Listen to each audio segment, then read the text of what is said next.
এমন একটা দিন আমার আপনার চলে আসবে যেদিন কেউ আপনার নাম ধরে ডাকবে না, সবাই বলবে লাশ আসছে, লাশ আসছে। মসজিদের মধ্যে এলান হয়ে যাবে আপনার নাম।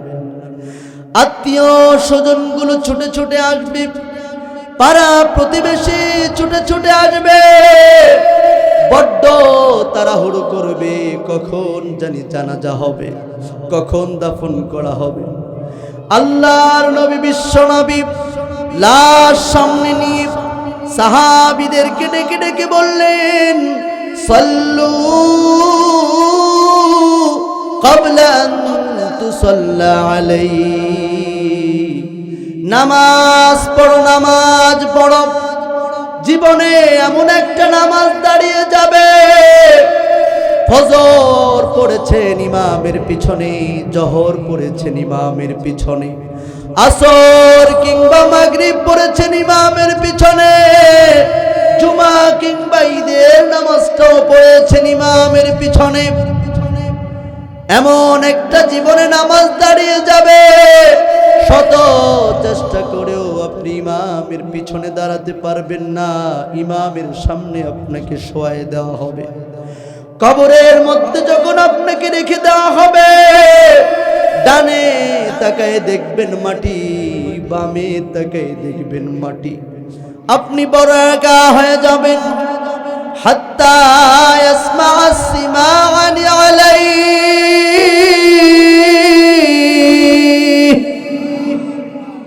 পায়ের আওয়াজগুলো আপনি শুনতে পারবেন।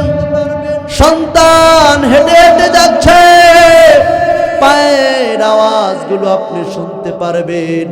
প্রতিবেশীগুলো হেঁটে হেঁটে যাচ্ছে, আপনি পায়ের আওয়াজ শুনতে পারবেন, কিন্তু আপনি কাউকে আটকাতে পারবেন না। 40 কদম যাওয়ার সঙ্গে সঙ্গে মুনকার নাকির এসে উপস্থিত হয়ে যাবে। অতি সিম্পল কিছু প্রশ্ন করবে, উত্তরগুলো যদি আপনি না দিতে পারেন, কোন দল করেছেন দেখা হবে না, কোন নেতার পিছনে ঘুরেছেন দেখা হবে না। ফায়াদরিবুহু দরবাতাম বিল হাদীদ,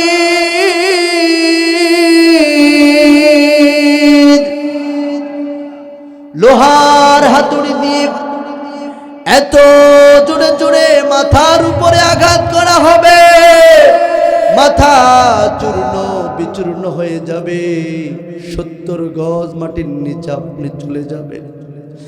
লা ইয়ামুতু ওয়া লা ইয়াহইয়া, সেদিন মানুষ মরবেও না, বাঁচবেও না, শুধু কষ্ট অনুভব করবে। এক একটা বাড়ি মারলে মাথা চূর্ণ বিচূর্ণ হয়ে 70 গজ মাটির নিচে চলে যাবে, আবার পুনরায় একত্রিত হবে, আবার বাড়ি মারবে, এভাবেই চলতে থাকবে মুসলমান। হাত্তা ইয়াসিহু সাইহাতান, এত জোরে জোরে চিৎকার মারবে, গরু বাঁধা থাকলে রশি ছিঁড়ে পালিয়ে যায়, ছাগল বাঁধা থাকলে রশি ছিঁড়ে পালিয়ে যায়।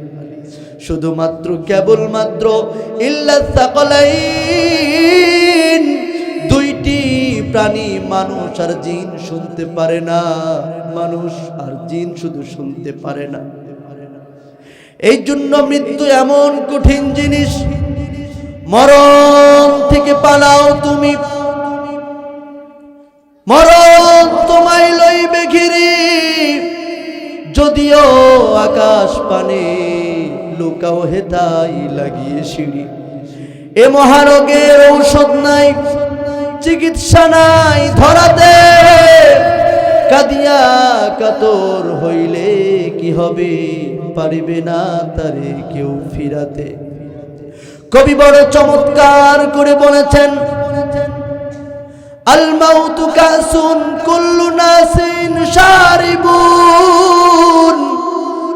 আল কবরু বাইতুন কুল্লু নাসিন দাখিলুন। মৃত্যু এমন একটা পাত্রের নাম, যেখান থেকে সবাইকে পান করতে হয়, কবর এমন একটা ঘরের নাম যেই ঘরে সবাইকে প্রবেশ করতে হয়।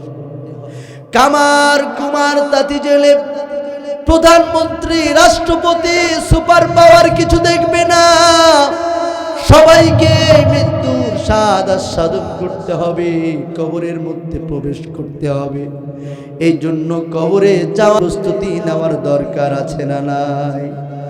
আল্লাহর নবী বিশ্ব নবী রাস্তা দিয়ে হেঁটে যাচ্ছেন, হঠাৎ করে আল্লাহর নবী বিশ্ব নবী আল্লাহু আকবার বলে উঠলেন। বলেন না আল্লাহু আকবার।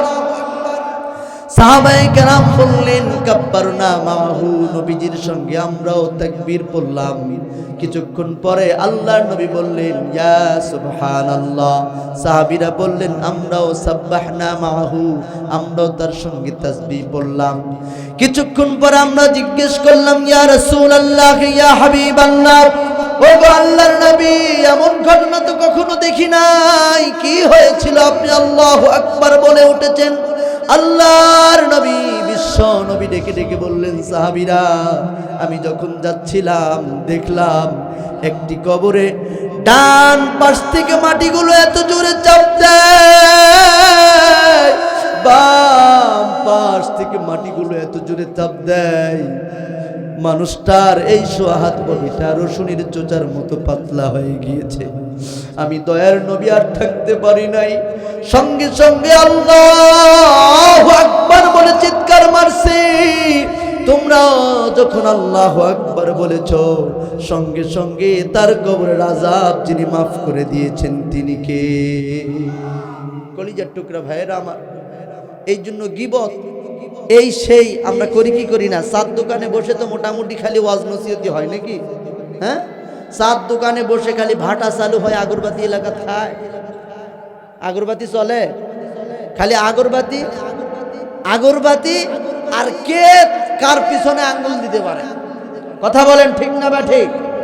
কলিজার টুকরা ভাইয়েরা, এগুলো সব বাদ দিয়ে সব সময় সুবহানাল্লাহ আলহামদুলিল্লাহ আল্লাহু আকবার পড়বেন তো ইনশাআল্লাহ।